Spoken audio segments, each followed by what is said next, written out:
স্থানীয় সকলের জ্ঞাতসারে নির্বিধায় নির্মিত মাটির গৃহে বসবাস করিয়া আসিতেছি। উক্ত সম্পত্তি সংস্কারের বিজ্ঞ যুগ্ম জেলা জজ তৃতীয় আদালত চট্টগ্রাম এই অপর 150/2025 নং মামলা চলমান রহিয়াছে। সম্প্রতি পার্শ্বস্থ অভিযুক্ত ব্যক্তিগণ তাহাদের বর্ষের আরও লোকজন নিয়া সন্ত্রাসী করিয়া আমাদের ভূ দখলীয় বসতভিটা হইতে আমাদেরকে জোরপূর্বক বেদখল করার হীন চেষ্টায় লিপ্ত রহিয়াছে। সেই লক্ষ্যে তাহারা ইতিপূর্বে একাধিকবার আমাদের বাড়িতে হামলা চালাইতে আসিয়াছে। স্থানীয় লোকজনের বাধার মুখে ফিরিয়া যাইতে বাধ্য হয়। পরবর্তীতে তাহারা করিয়া হিসাব বিজ্ঞ অতিরিক্ত জেলা ম্যাজিস্ট্রেট চট্টগ্রাম উত্তর এর আদালতে টেস্ট কেস হিসেব মামলা নং 690/2025 নং মামলায় আনয়ন করেন, যাহাতে মিথ্যাভাবে উল্লেখ করেন যে আমরা নাকি তাহাদের দখলীয় জায়গা দখল করিতে চাই, যার কোনো ভিত্তি নাই। তফসিলুক্ত জায়গা আমরা পূর্বপুরুষক্রমে আমল হইতে মাটির কোটায় বসত করিয়া আসিতেছি।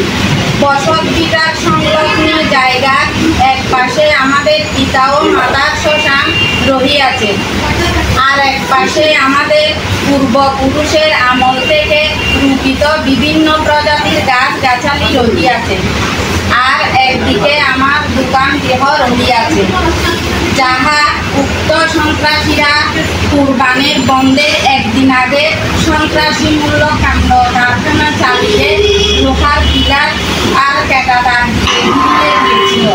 কিন্তু তাহা আমাদের প্রতিবেশীরা বা বিভিন্ন ইয়াতে এগুলো ভাঙচুর করা হয়েছে। আমার দোকানও ভেঙে দেওয়া হয়েছে। আমাদের পুকুর সংস্কার করিতে চাইলে তারা বাধা সৃষ্টি করে, এবং পুকুরের পাশে একটা বেকারি আছে আমার বিবাদী বলে ও বাড়াঘর আছে। তারা ইচ্ছা মতো একদম শহরে ডাস্টবিনে পরিণত করে ফেলেছে আমার পুকুরটাকে, বসবাসের অযোগ্য হয়ে উঠেছে। মানুষ ওইখানে যখন রোদ উঠে তখন মানুষ থাকতেই পারে না। দুর্গন্ধের বসবাসে এলাকাবাসী অস্তিত্ব হয়ে ওঠে। আমার ছোট ভাই বাঘ প্রতিবন্ধী চুটন দাসকে বাংলাদেশ সরকার একটি গৃহ নির্মাণ করিয়া দেন। উক্ত গৃহ ভাঙিয়া ফেলার হুমকি প্রদান করিতেছে।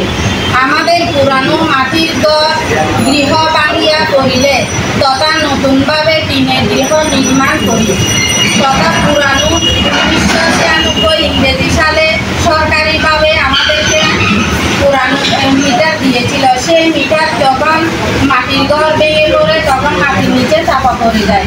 ওই মিটার যখন আমি পুনরায় আনতে আমি একটা ওয়ারিং করছি, ওয়ারিং করতে এখন আমি মিটার আটকে রাখি দিই 93 সাল হইতে মিটার আননি সরকার।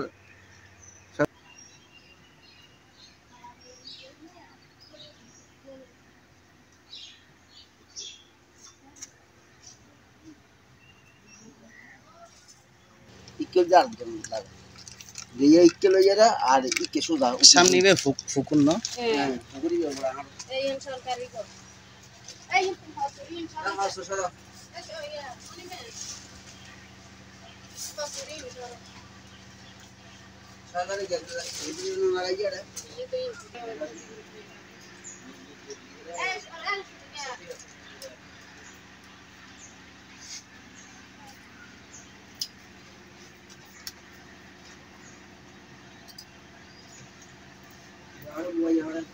ওনার এক পা সমস্যা না?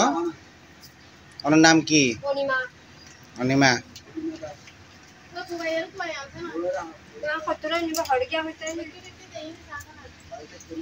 আপনাদেরকে এই ঘর কি সরকার দিছিল না? লকডাউনের সময় সরকার দিতে দিয়েছে সরকারের পক্ষ থেকে। কয় রুমের ঘর এটা? 2 রুম নি আর খোলা বারান্দা। কোলা সামনে বারান্দা 2 রুম না? আর বাথরুম ভিতরে বাথরুম। ভিতরে বাথরুম, রান্নাঘর। বাথরুম রান্নাঘর সব তো ভিতরে। খোলা বারান্দা। আচ্ছা কাজ কমপ্লিট নি সপ্তাহে না আচ্ছা ইবে কাটা আছে না আচ্ছা তোমার গানা হ্যাঁ হ্যাঁ নষ্ট করে দিয়ে আচ্ছা